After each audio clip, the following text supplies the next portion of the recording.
Okay, this is the Greenmount Watering Wand. Just got this a couple of days ago. Very nice tool. It's made of all metal, and all the connections are garden hose connections. So on top you've got the zoom in a little bit. The head.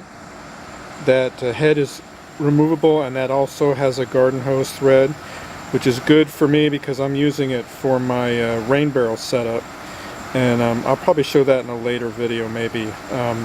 One thing you need to know is if you're doing this with a rain barrel setup, you have a lower pounds per square inch, so you will not get a normal flow out of the head out of that with 2.5 pounds per square inch, but you will with a regular garden hose pressure, which is 60 pounds per square inch.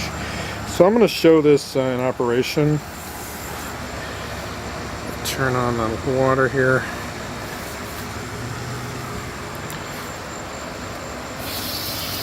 And you can see it's got a very fine mist almost.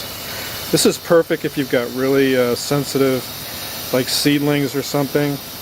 It also has a control on here, so you can control, and that actually makes it go more. So by turning this knob, you get either a full or more of a full flow. If you turn it this way, it shuts it down a little bit. This does not shut it on or off. All it does is make it go from a light stream like this to a full stream like that. So in order to get this kind of a misting effect, you do have to have the full pressure of a garden hose. You know, your regular household water pressure is probably going to be anywhere between 50 and 60 pounds per square inch, which is what mine is. Again, I'm going to be using this for my rain barrels, and the trigger also shuts it off completely. It turns it on and shuts it off completely. Like I said, I'm using it for my rainbow, so I'm going to be taking off this head, and I have another attachment that I'm putting on here that will go through the chicken wire into my plants. Yeah, this will allow me to water directly from my water barrels. Good tool. Well worth the money. Good investment. Okay, this is my wand, and you can see I put an attachment on the end, and basically that's just to allow it to go through chicken wire into my pots, and I'll show how that works. So here's one of my tomatoes, and the nice thing about this is I can just stick this through,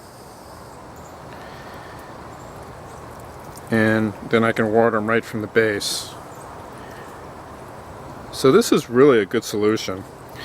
And what I did was I put this handle and I attached it to some nylon hose, and the hose goes to my water barrels.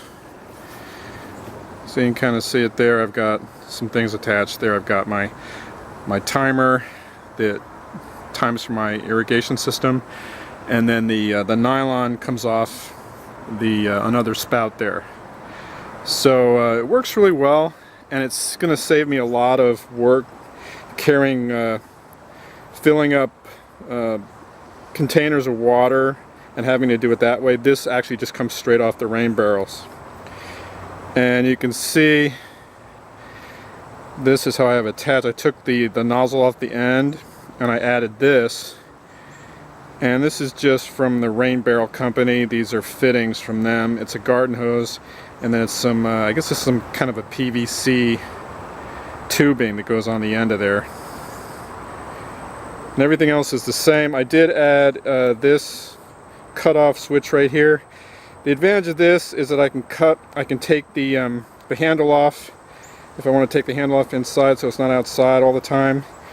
And it allows me not only to shut the water off here, but also it gives me some plastic threads so I don't wear out the threads on the handle.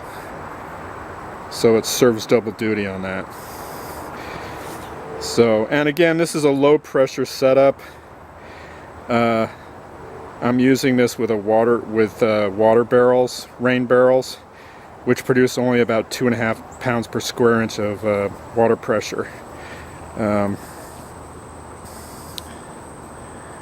So you can see there's water coming out. That's about the speed it comes out.